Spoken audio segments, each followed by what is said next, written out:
আগে জানলে কি ভয় পাইতাম, তো যন্ত্রণা। তাই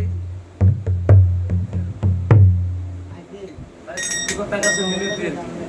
আসলে গানের যে আবেগ, এটা একটা কথাই বলছে, কষ্ট বুঝলে অনেক কিছু, না বুঝলে যন্ত্রণা কোন জীবন ঘন্টা। ঠিক আছে, তাই কি বলছে, পাঠালেন যে নিয়তি,